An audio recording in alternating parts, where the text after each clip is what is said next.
नमस्कार। आप सुन रहे हैं पॉडकास्ट स्पीकर और मैं हूं आपके साथ अंशु वर्मा। दोस्तों, आज के इस पॉडकास्ट में बात नरगिस और राजकुमार के प्रेम की। जब बात बॉलीवुड की लव स्टोरीज की आती है तो आज भी राज कपूर और नरगिस की अधूरी प्रेम कहानियों को याद किया जाता है। बॉलीवुड की सबसे हिट जोड़ी कही जाने वाली नरगिस और राज कपूर की जोड़ी को लोग अभी भूले नहीं हैं। खासतौर पर उन पर फिल्माया गया गीत प्यार हुआ इकरार हुआ आज भी प्यार करने वाले अक्सर गुनगुना लेते हैं। मगर इस गीत पर आए राज कपूर और नरगिस का रियल लाइफ में तो साथ रहा, मगर रियल लाइफ में दोनों एक दूसरे से बेहद मोहब्बत होने के बावजूद साथ ना रह सके। ऐसा कहा जाता है कि इन दोनों के दिलों का इश्क पर्दे पर अभिनय के रूप में दिखता था। इनकी फिल्में देखकर कोई भी चकमा खा जाता था कि दोनों असल में एक दूसरे पर जाहिर कर रहे हैं या केवल अभिनय कर रहे हैं। दोनों की अमर प्रेम कहानियों के ऊपर कई किताबें लिखी जा चुकी हैं, जिनमें दोनों की कई रोचक कहानियां पढ़ने को मिलती हैं। नरगिस और राज कपूर की पहली मुलाकात बेहद फिल्मी अंदाज में हुई थी। राजकुमार नरगिस के घर उनकी मां जद्दनबाई से मिलने पहुंचे थे, मगर वह तो ना मिली मगर नरगिस मिल गई। जब राज कपूर ने नरगिस के घर का दरवाजा खटखटाया तो उस वक्त नरगिस पकौड़ियां तल रही थी।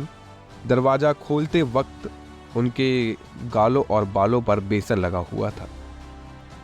उस वक्त नरगिस के भोलेपन पर राजकुमार का दिल आ गया। पहली मुलाकात कई मुलाकातों में बदल गई। कुछ ही समय में नरगिस भी राज कपूर को अपना दिल दे बैठी। दोनों ने मिलकर कई फिल्मों में काम किया और वह सभी हिट भी हुई। राज कपूर और नरगिस 1940 से 1960 के दशक की बॉलीवुड की सबसे खूबसूरत और पॉपुलर जोड़ियों में से एक है। इन दोनों के आगे कोई जोड़ी टिक नहीं पाई। नरगिस ने राज कपूर के साथ कुल 16 फिल्में की, जिसमें से 6 RK बैनर की थी।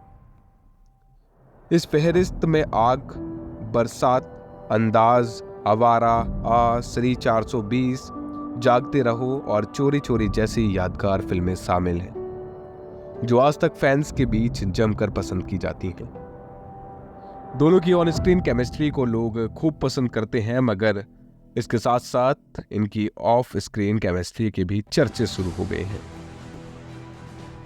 RK स्टूडियो में पहली फिल्म आग शूट हुई थी। फिल्म में राज कपूर और नरगिस पहली बार एक दूसरे के साथ काम कर रहे थे और फिल्म के दौरान ये दोनों के बीच प्यार के अंकुर खिले और नरगिस का नाम राज कपूर के साथ जुड़ गया। RK स्टूडियो का लोगो भी नरगिस और राज कपूर पर फिल्म बरसात में शूट किए गए एक सीन पर आधारित है।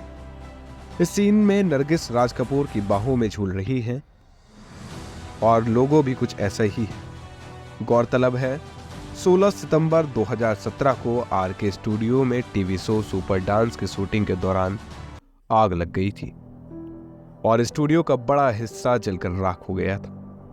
तब से स्टूडियो बंद पड़ा है और इस स्टूडियो में कपूर फैमिली ने दोबारा बनवाने की सोची, मगर बनवाने का खर्च इतना था कि कपूर खानदान ने इसे बेचने का फैसला ले लिया। वैसे RK स्टूडियो को बेचने की नौबत पहली बार नहीं आई है। पहले भी एक बार जब राज कपूर की कोई फिल्म बॉक्स ऑफिस में नहीं चल पा रही थी, तब भी स्टूडियो को बेचने जैसी नौबत बन गई थी, मगर तब एक्ट्रेस नरगिस ने अपने सोने के कंगन को बेचकर स्टूडियो को बिकने से बचाया था। इस बात का जिक्र पत्रकार मधु जैन ने अपनी किताब first family of Indian cinema the Kapoors में किया था। जब नरगिस को इस बात का एहसास हो गया कि राज कपूर उनके लिए अपनी वाइफ कृष्णा को नहीं छोड़ेंगी, तो उन्होंने राज कपूर और RK स्टूडियो दोनों से ही अपनी दूरियां बनाना शुरू कर दिया। 1956 में फिल्म जागते रहो की शूटिंग खत्म होने के बाद नरगिस ने RK स्टूडियो में कदम नहीं रखे नरगिस के जाने के कई सालों तक राज कपूर ने स्टूडियो की हर चीज को वैसे ही रहने दिया जैसे नरगिस छोड़ कर गई थी। मगर 24 बरस बाद जब राज कपूर के बेटे ऋषि कपूर की शादी हुई, तब आर के स्टूडियो में 20 दिन तक जश्न मनाया गया और इस जश्न में नरगिस भी सुनील दत्त के साथ शामिल हुई। कहा जाता है कि राज कपूर जब तक जिंदा रहे तब तक उन्होंने नरगिस से जुड़ी चीजों को स्टूडियो से नहीं हटाया। दोस्तों, अगर आपको ये पॉडकास्ट पसंद आया हो तो हमारी वीडियो को लाइक करें और चैनल को सब्सक्राइब करना ना भूलें, ताकि आगे और भी ऐसी वीडियोस आप तक पहुंच सके। धन्यवाद।